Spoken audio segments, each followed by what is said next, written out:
Hi, everyone. Welcome once again to the Scrappy Cinema Podcast. I'm your host, Ryan Ritchie, and I'm here today with filmmaker Emily Hagins. We're going to talk about her unique journey from having her very first feature, which she started on at the age of 12, captured by a documentary. That documentary was called Zombie Girl, the movie, and we're going to talk about that and her career since then. Emily, thank you so much for joining me. Thanks for having me. So let's go back to those early days. I'm curious how the documentary about your project came about. Yeah, I had been having kind of some start and stop uh attempts at my film and a pathogen. And so, you kind of get some kids and they kind of everyone kind of is like, "Oh, I thought we were just having fun." I didn't realize this is like, kind of work, and no fault to the kids. Of course, that's being a kid. So you're just kind of trying to find the right combination of people that are wanting to be part of it. They're really interested in making movies, and where you're not really just dragging them along for something that isn't maybe so fun. So I had put out a casting call for actresses, and it said in the casting call for like transparency. This film is being made by a child, a 12-year-old, and so we're looking for other kids. And there was like a public access show in Austin where these filmmakers were kind of showing up to local Austin productions and doing short segments on them. And so they hadn't made a feature documentary, but they thought this sounds weird and interesting. So they had been kind of scanning casting calls for what was shooting in Austin. And then saw that, and we'd connected, and they were like, we think this could be a documentary. So I always like to clarify, I didn't ask anyone to make a documentary. Like, I wasn't like, I'd like to star in something. I was very self-conscious about the process, but they were very fly on the wall. And I understood they were also trying to make a movie. So I would struggle with something, and then I'd be like, did you get enough of me struggling? Can you help me with this? And so we had a nice rapport. And I thought generally, they have to like create drama and create a narrative and do everything they have to do, but generally felt like, we had a mutually respectful situation going on. And since then, of course, like, as embarrassing as it is for me, I love that kids can look at that and look at Pathogen together. And if they're interested in making movies, and to see like, oh, this isn't someone with a lot of privilege or a lot of like resources, but this is what they made and this is how they did it. And I can kind of see, because that's kind of what I did. I wanted to see, I had seen these kids that had made this Raiders of the Lost Ark adaptation, shot for shot. I don't know if you've heard of it. I think they called it Raiders the adaptation, and it took them like 10 years to do it. And for me, that was such a pivotal moment in my filmmaking aspirations, because I was like, and I just saw what those kids did, and I feel like I can, be inspired by this. So seeing other kids do it, I think I'm less embarrassed as an adult filmmaker of Pathogen, of the documentary, because I think it stands as this good educational resource. And it also shows me my own roots that we were kind of talking about before we started recording, which is something I always try to remind myself of, that youthful passion for filmmaking. I'm so happy the documentary was made because it really captures a type of filmmaking. I was making my first feature around that same time, and I don't know, not to get all old man shaking my hand at the clouds, but there was something about that time. Like today, it's almost too easy for your film to look good and sound good. Yeah. And for us in that time period, that's sort of what set it apart as this is a student film. And I feel like it's almost a disservice now where all film is sort of held to the same standard, because it all looks good. And maybe it's not necessarily good for developing as a filmmaker that you have something that could pass for digital cinema certification that you're making, at home on a phone or a $500 camera. So I'm really glad that documentary captures a very unique point in time when we had these digital video tools available, but no one was going to mistake them for professional productions. Yeah, that's so interesting, and there's something that you bring that up, because there's just something so interesting where I feel like even to not universally, but in some cases, even to kids today, when they see something really digital, like I've seen like and I'm old too, also I'll shake me like I'm the kids today. But they, these digital cameras have come back that look a little bit like what were more like early 2000s. I've seen them at like concerts and stuff. And I've seen them, I've seen the kids use them. And, but there's just something about that digital, like flawed quality that kind of tells people like, oh no, this is more real. And I feel like even like, I don't want to get into AI and stuff, but even some AI videos, they have this like pixelated quality. And it's telling people, no, that's a real video. It's a little bit like pixelated. Or, there's something that's a little bit rougher around the edges. I went to a screening of a movie from the early 2000s, and somebody fainted because it was so violent and it was so, digital, that it felt like so real. Like you were there in this room while this horrible thing was happening on screen. And I think there's something, it's like, yeah, it's like a little rough around the edges, but somehow it's also like it just feels a little more real, and that like less slick quality. I think it just like hits people subconsciously, even people that maybe didn't grow up with it, like the Gen Z with their little cameras. It has like this, I don't know, this different aesthetic that's raw. I don't know. But Pathogen and Zombie Girl, I think, definitely tap into that a little bit from that era. And I'm curious, you made this film in the early aughts in Austin. Um, were you aware, you were quite young, but were you aware of what a special place and time it was in the early aughts in Austin for filmmaking?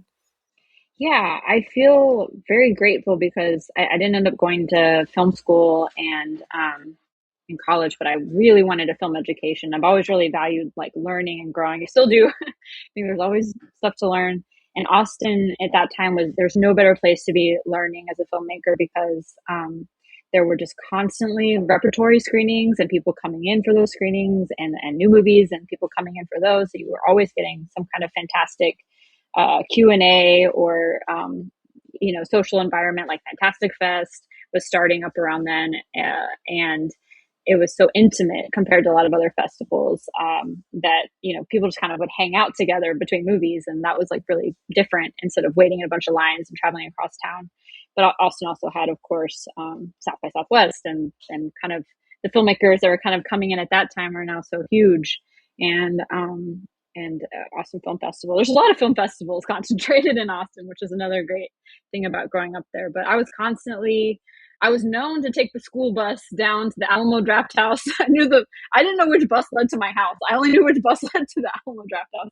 And take the school bus, had little permission slips that I was allowed to go there because at the time you had to be a certain age. But it was such a wonderful, wonderful film education. I met so many great people and a lot of great film critics that were concentrated there at the time that like have gone on to make their own movies. And I just learned so much, and I'm just so grateful for that kind of. I wouldn't say it was a free education. I would pay for a lot of movie tickets, but it was still like just a huge pivotal part of my film education.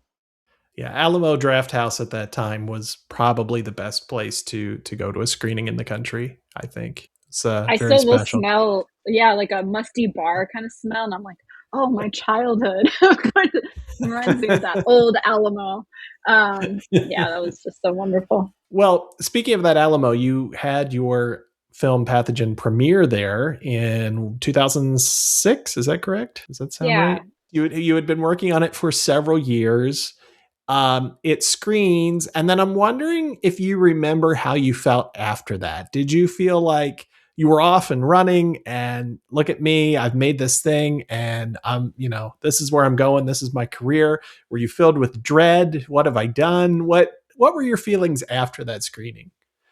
nobody has ever asked me that. I don't think about like, I definitely like what, and that's the part is, and one reason I don't rewatch Zombie Girl for a lot of reasons. But one reason I don't rewatch it is because it definitely makes me cry how they show. Because I don't think I was looking at my mom when I'm gonna cry just talking about it. But I'm just a kid. I'm just like, oh, this is so much fun.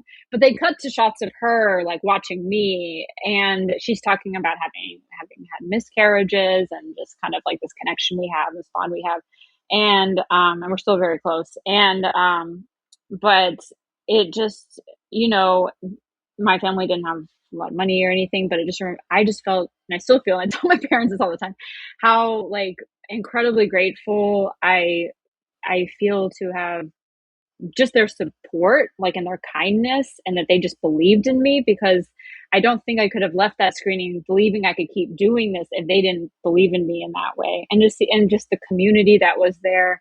And it wasn't just believing in me, but so many of them like worked on it. And I just love teamwork. I love any kind of group project where people are bringing their individual skills to the table and making something better. And so kind of this communal, like we all were like supporting and celebrating each other. And I do love that the documentary like highlights these people and these expressions that I was too frazzled to really note them, and I was too young to really remember them. But I have this documentary that reminds me, oh, there's how proud my mom was. Here are all these wonderful people that came together and celebrated this really, really low budget, scrappy movie. And I think that is what motivated me into thinking like, this is, I mean, I did know from the time I picked up a camera, as I'm sure you did, I was like, there is nothing else I ever want to do. But you're young, so people are like, well, we'll see.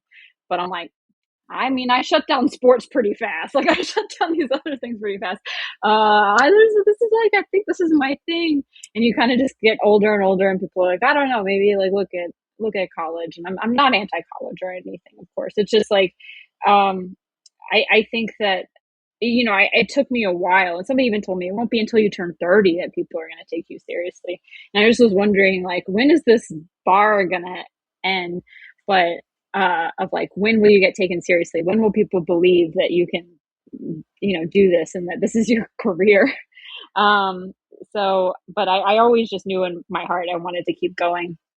I had a lot more challenges after Pathogen where it really like kind of pushed up against, okay, do I really want to do this? Because now I'm having a panic attack, or like we lost our location, or we lost our actor, or like, these really challenging things that make you kind of want to quit. And but I feel like Pathogen is that foundation, kind of coming off of that screening, coming off of that movie. I just knew, like, I felt like I had this very solid foundation of like, I know it in my heart. I can get through it. I got through that. I can get through the next one. And you've kept getting through the next one and the next one. In 2022, you had Sorry About the Demon that was released with Shudder. And by the way, I should point out both that film and Pathogen are on Hoopla. So anybody with a library card that has Hoopla can check those out. You might not have known that. I learned that today. I didn't know that. So what take us through your career after Pathogen, after high school. How did you chart a path? Yeah. I made a second film that I've kind of buried. Not like it's some kind of cool secret genius like piece of art or anything, or that I'm like, no, nobody can see this. It was more of like my growing pain. Everyone talks about it's like sophomore slump or whatever. This is to me like the growing pains, like I had a little bit of publicity around Pathogen because I didn't know what I was doing at the time was maybe kind of unique. And then this other movie, I was kind of struggling a little bit more with my like identity, I think, as a filmmaker.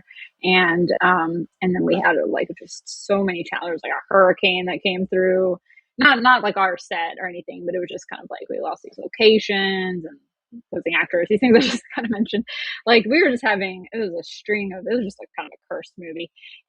But that was to me like the real lesson of it. I didn't really feel like putting it out in the world. It's done, like essentially, but I learned a lot of like lessons off of it. And I was like, okay, that was just kind of an educational purposes project for me.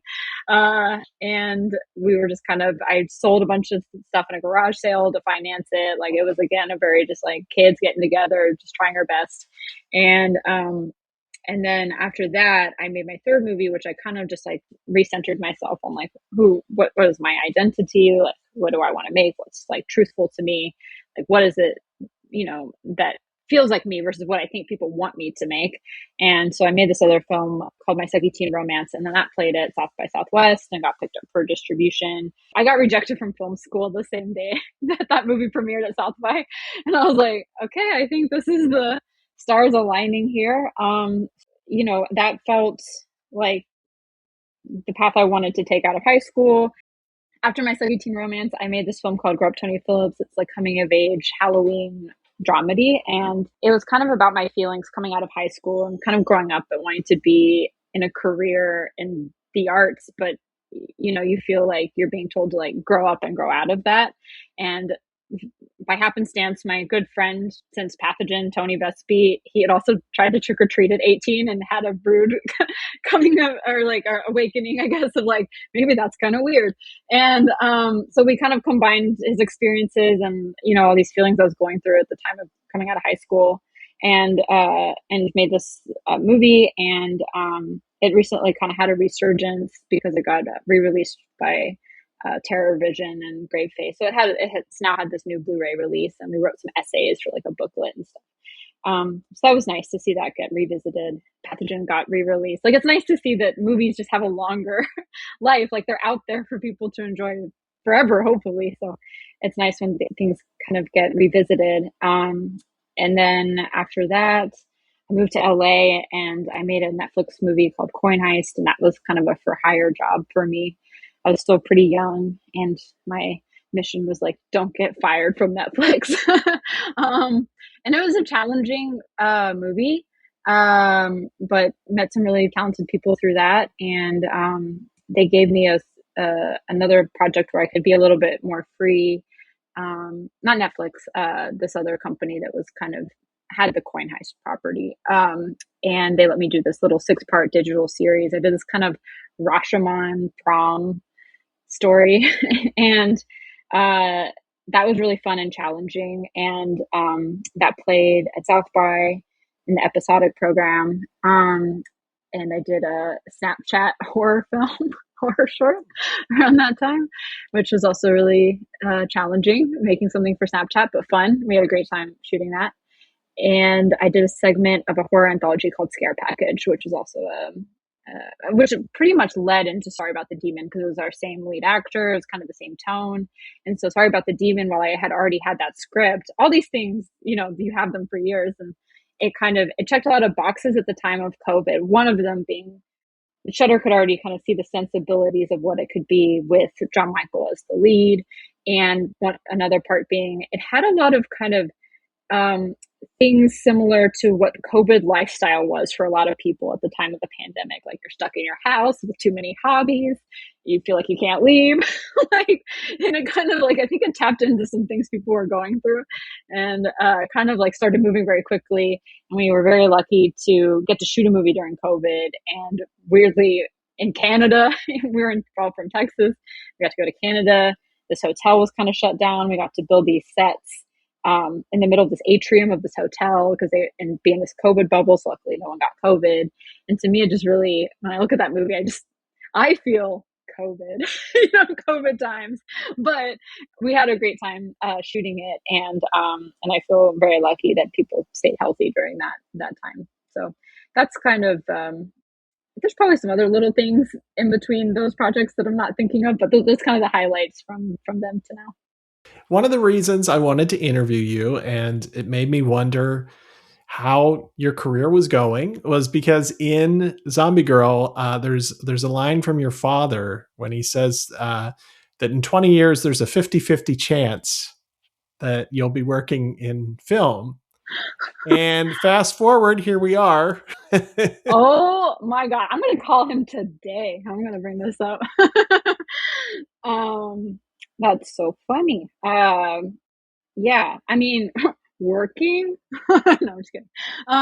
But yeah, I feel like I remember that line, and I think my dad is a wonderful musician, and very talented. And I think both my parents are extremely creative people, and I'm in all of them.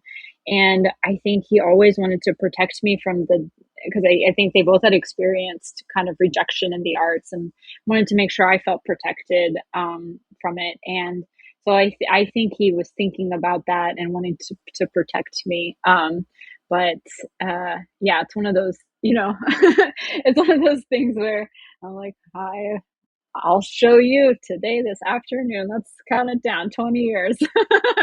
but no, that's so interesting. But thank you for reminding me of that. You're welcome, Dad. So I can when you rub it in. I'm curious. Lastly, it's a very different business, but obviously when you were 12, you weren't really thinking of it as a business. I presume you weren't reading Variety and being concerned about studio mergers or any of that. Um, would you advise someone who was 12 today who said, I want to make a film? What would you say? I asked those the Raiders of the Lost Ark adaptation, the kids that made that movie shot for shot, and I went to the screening and I was 10, and I never asked a Q&A question, but I asked a question. I was like, what advice would you give to a 10-year-old filmmaker that wants to do what you did? And they said, to not, to always persevere and to not let anybody tell you what you can't do. And I did kind of face that. I faced it a little bit on Pathogen when I recorded over some important footage, and then I was kind of being told by some people like, well, it was a good run, you did a good job. And I was like, what do you mean? You have to finish the movie. What's wrong with you? And it didn't even occur to me that I really like wouldn't finish it until that moment. And then that kind of advice became my rock, and it still is, of like, people are going to tell you no all the time, or they're going to tell you how hard it is. And it is hard, but a lot of things are hard. And if you feel really passionate about it and you have things to say, I think a 10 or 12-year-old's vision of what they're going through and how they see the world is just as valuable as anyone else's. And if you're feeling moved by movies, I would love that. I mean, because I want to believe I didn't grow up with Reels or TikTok or anything. And I'd love to see, I do believe that young people still like movies. I do believe it. And I'd love to see young people prove some other views wrong, that movies, that they still do like movies and they want to make movies. I'd love to see that and support that. And I think we all have really creative and interesting views on the world. And I would just, I love movies. I watch movies as much as I love making movies. So I just want to see more, great films. Very good. Very good advice and a very good role model for those out there who want to start at an early age. You can do it, you can persevere, and you can make projects that are important to you and that need to be in the world. Emily, thank you so much for joining me today. Thanks for having me. And you asked me a bunch of questions I don't think anyone's ever asked me. I'm going to have to emotionally reflect on this. Once again, my guest today has been writer and director Emily Hagins. You can see her very first film, Pathogen, on Hoopla, available from your local library, but she would also probably prefer that you check out her most recent film, Sorry About the Demon. That's also available on Hoopla. Thanks for watching. Until next time, everyone, stay scrappy.